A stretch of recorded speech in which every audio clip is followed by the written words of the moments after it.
ईश्वर क्या बोलता है? तथास्तु। भाई आपने ठाना है ना, भगवान क्या करेगा? भगवान उन्हीं की मदद करता है जो अपनी मदद खुद करते हैं। तो ये लॉ ऑफ अट्रैक्शन है और यहीं से अपनी बात को शुरुआत करते हुए अपना इंट्रोडक्शन देना चाहूंगी। नाम रितिका राठौर, जयपुर राजस्थान से, पिंक सिटी से आज आपके सामने इस दीघा की भूमि पे आने का मौका मिला। सुबह सुबह पूरा बीच सब जगह में घूम के आई, बहुत अच्छा लगा। और बाय प्रोफेशन हम लोग जो हैं बाय प्रोफेशन एजुकेशनिस्ट हैं। हमारे जयपुर में स्कूल्स हैं मतलब, और कॉलेज हैं। लास्ट 1995 से स्कूल इंडस्ट्री में हैं हम, एजुकेशन इंडस्ट्री में हैं। और इसी तरीके से 1998 से इस नेटवर्क इंडस्ट्री में हमने कदम रखा। लेकिन डियर फ्रेंड्स, आपको बता दूं कि स्कूल मेरा पैशन है, क्योंकि वो मेरे को पढ़ने को नहीं मिल पाया था। क्लास 12th में शादी हो गई थी, आगे पढ़ने को नहीं मिल पाया था, इसलिए वो एक जुनून था कि मेरे को इस फील्ड में आना है, लोगों को एजुकेट करना, गर्ल्स को। इसलिए हमने गर्ल्स कॉलेज शुरू किया था। और उसको एम्पावर करने के लिए अगर आज मैं बोलूं कि मेरे अंदर जो कॉन्फिडेंस, आज मैं जो भी कुछ हूं, सर का तो साथ है ही है डेफिनेटली, लेकिन आज मैं जो भी कुछ हूं, आज जो भी मेरे अंदर जो जज्बा है, जो कॉन्फिडेंस है, और जो इतना प्यार लोगों के दिलों पे जो राज करने का मौका मिला, वो इस नेटवर्क इंडस्ट्री की वजह से। इसलिए मैं इस इंडस्ट्री को बहुत प्यार करती हूँ, दिल से, है ना। दिल से जब आप किसी चीज को चाहते हो ना, तो फिर रुकावटें चाहे कितने भी, है ना, सोनी महवाल, लैला मजनू, जो उनकी जो चाहत थी, तो कोई दरिया उन्हें रोक नहीं पाया, है ना। तो ठीक वही प्यार, वो चाहत है इस इंडस्ट्री के लिए मेरी। क्यों? क्योंकि जिस तरीके से इस इंडस्ट्री ने मेरे जीवन के दरिया को, तकलीफों के दरियाओं को पार करके आज एक मेरे परिवार बहुत एक खुश मिजाज जिंदगी जी रहा है, इसलिए मेरी चाहत है कि मेरे शरीर में खून का आखिरी कतरा तक रहेगा ना, तब तक मैं इस इंडस्ट्री के लिए कंट्रीब्यूट करूंगी, मैं काम करूंगी। आपकी जानकारी के लिए बता दूं डियर फ्रेंड्स कि आज अगर यहाँ आए हैं तो मैं मेरे लिए नहीं आई, क्योंकि काम भी बहुत है। अगर 3 स्कूल, 1 कॉलेज, घर, परिवार, रिश्तेदारी सब संभालने में एक महिला को मेरे ख्याल से फुर्सत मिलती नहीं है। सही कह रही हूँ मैं? है ना। तो काम की कमी नहीं है, काम बहुत है, और ईश्वर की दया से दाल रोटी की भी कमी नहीं है, वो भी है। लेकिन फिर वही कहना चाहूँगी, क्योंकि आज से 1998 में किसी ने हमें इस इंडस्ट्री में पहला कदम रखवाया था, और इसलिए मेरी कोशिश है कि अगर मेरे जाने से किसी एक की भी जिंदगी बदलती है तो मेरा जीना सफल होता है। और बेसिकली राजपूत फैमिली बैकग्राउंड से छोटी सी स्टोरी कहकर के अपनी बात को आपको बताना चाहूँगी। क्यों? इसलिए कि आपसे सिंपैथी नहीं चाहिए, लेकिन आज बहुत सारी महिलाएं यहाँ बैठी हुई हैं, और मैं कई देर से तरुण दास बोल रहे थे कि वो कह रहे थे कि आपके जैसा बात करना है, आपके जैसा बोलना है। तो मैं अपनी सभी बहनों से कहना चाहूँगी कि जब पहली बार मैं इस इंडस्ट्री में आई, उससे पहले साड़ी पहनने की भी इजाज़त नहीं थी। घाघरा लुगड़ी, लहंगा चुन्नी में रहना पड़ता था, और उसके बाद सिर तक, पल्लू तक काम नहीं चलता था, इतना घूंघट निकालना पड़ता था, चेहरा किसी को नहीं दिखना चाहिए। देन उसके बाद में जब मैंने उस टाइम में 1995 में अपने सर ने और हमने डिसाइड किया, और जब मैंने सर को बोला कि भाई मैं भी कुछ करना चाहती हूँ, और इन्होंने पल पल पे मेरा बहुत सपोर्ट किया है। और फैमिली को जब हमने बोला कि हमको कुछ काम करना है, तो नौकरी करने की इजाज़त नहीं थी। तो उस वक्त बोला नहीं, बहू की कमाई भी पैसा थोड़ी खाएंगे, ऐसे करके फैमिली का अपना एक वो था व्यू, सोच। लेकिन घर की दहलीज नहीं लांगेंगे, लेकिन डिसाइड ये किया कि कोई बात नहीं, अगर मैं काम घर से शुरू करूं तो कैसा हो, मैं कहीं बाहर नहीं जाऊंगी, पर क्या बच्चे मेरे पास पढ़ने आ सकते हैं? और घर वालों ने यस बोल दिया। उनको लगा शायद थोड़े समय का जुनून होगा, जोश होगा, खत्म हो जाएगा और बात खत्म हो जाएगी और थोड़े दिन करके देख लेगी। लेकिन हमने 40 बच्चों से शुरुआत करी, बहुत मेहनत करी, लेकिन ज़िंदगी में बहुत बड़ा हासिल नहीं कर पाए थे।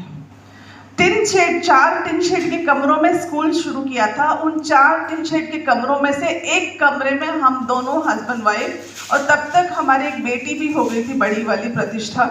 हम उसके साथ में उस एक टिन शेड के कमरे में रहते थे। उस टिन शेड के कमरे में एक शादी में एक बड़ा सा बक्सा मिला था हमारे को, सामान रख करके, जो बेटी का सामान रख के आता है ना, वो बक्सा मिला था। उस कमरे में वो बॉक्स रखा होता था। उस बॉक्स में जब घंटी बजती थी स्कूल की, तो सारा गृहस्थी का सामान उस बक्से में बंद हो जाता था।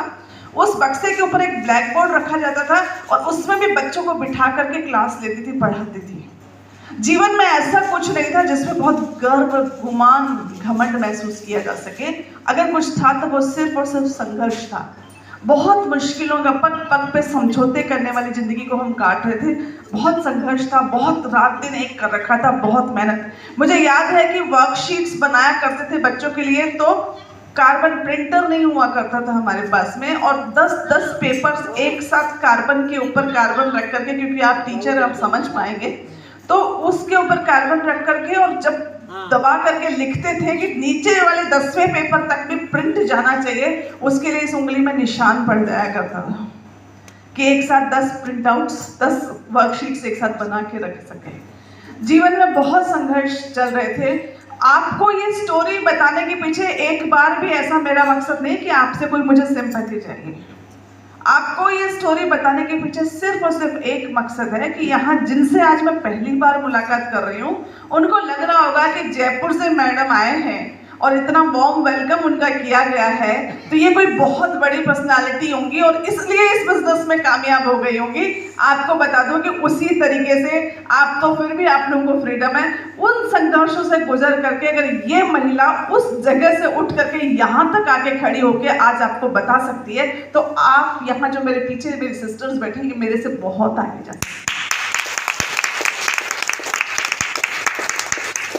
सिर्फ यही एक मकसद था। उस जमाने में अगर मेरे से मेरे पापा भी पूछते थे ना, बेटा कैसे हो, तो मैं हंस के बोलती थी, पापा सब कुछ बहुत बढ़िया है, जिंदगी में कोई दिक्कत नहीं है, परेशान मत होइए, सब बहुत अच्छा चल रहा है। और गलती से भी सोचती नहीं थी कि कोई घर में मेहमान आ जाए, क्योंकि आ जाएगा तो उसको कहाँ उठाएंगे, कहाँ बिठाएंगे, कहाँ रखेंगे। उस कमरे में दिन में अगर ऊपर झांकते थे, छत को देखते थे, तो जगह जगह छेद था, दिन में भी तारे दिखाई देते थे, और वही तारे बारिशों के दिनों में झरनों में तब्दील हो जाते थे। ऐसे में ये बिजनेस हमारे जीवन में आया, और मैं हमेशा कहती हूँ नेटवर्क मार्केटिंग गॉड्स प्लानिंग है। जिनकी कुंडली में शनि राहु नहीं बैठा, उनके पास ये बिजनेस चल करके आएगा, है ना। और जिसको समझ में नहीं आ रहा, उस पर गुस्सा मत होइए, उस पर तरस खाइए कि इस बेचारे की कुंडली में भी शनि बैठा हुआ है, इसको समझ नहीं आएगा। ठीक है, तो इसलिए घबराइएगा नहीं। कई बार तड़प हो जाती ना, अरे ये मेरा भाई लगता है, चाचा का लगा, मैं इसको अमीर बनाना चाहती हूँ, इसको समझ में क्यों नहीं आ रहा। तो वहाँ आपको समझना है कि अभी इसकी कुंडली में राहु विद्यमान है, शनि विद्यमान है, इसको भी बेचारे को अमीर बनने का फॉर्मूला समझ में नहीं आएगा। इसको उस दिन समझ में आएगा जिस दिन आपके घर के आगे मर्सिडीज खड़ी होगी, है ना। तो ऐसे ही हमारी ज़िंदगी में भी हमारे बहुत सारे दोस्त, नियर डियर दोस्त, फ्रेंड्स, अपने रिश्तेदार थे, जिनको जब ये बिज़नेस हमारी ज़िंदगी में आया, एक बच्चा हमारे यहाँ पढ़ता था, उसके फादर ने बिज़नेस हमें बताया, और हमने बाय फोर्स बिना चाहत के ये सोच के उसको हाँ बोल दिया, क्योंकि वो एक दिन बता रहा था, 2 दिन, 3 दिन, 4 दिन, कई दिनों तक बताता चला गया। वो सर को रोज समझा के जाता था, सर बहुत अच्छा बिजनेस है, आप करिए। सर शाम को मेरे को समझाते थे, मैं उनको वापस समझा देती थी। अरे सर, मुझे लगता था कि दुनिया के सबसे भोले इंसान सर है। हेलो, है ना। हर वाइफ को ऐसे ही लगता है कि उसका पति इस दुनिया में सबसे भोला इंसान है, सबसे सीधा इंसान है ना। तो मैं सर को समझाती थी, मैंने कहा नहीं, आपको फंसना नहीं है, एक बार फंस गए बस बहुत है, अब अपने को ऐसे फालतू के काम में नहीं फंसना, अपना स्कूल है, अपने को इसी पे फोकस करना, फालतू के काम नहीं करना। लेकिन जब बहुत बार समझाने के बाद सर ने एक दिन बोला कि भाई मेरे से तो ये समझती दी है, आप ही बता दो उसको।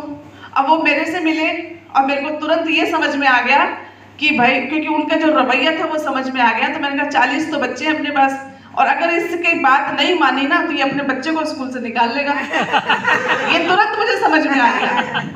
तो मेरे को ये समझ में आया तो मैंने तुरंत सर को बोला, अरे भाई हाँ कर आके नक्की करो, कोई बात नहीं, जो देखा जाएगा होगा कि नहीं होगा। और ऐसे बाय फोर्स हमने हाँ करी इस इंडस्ट्री में पहला कदम रखने के लिए।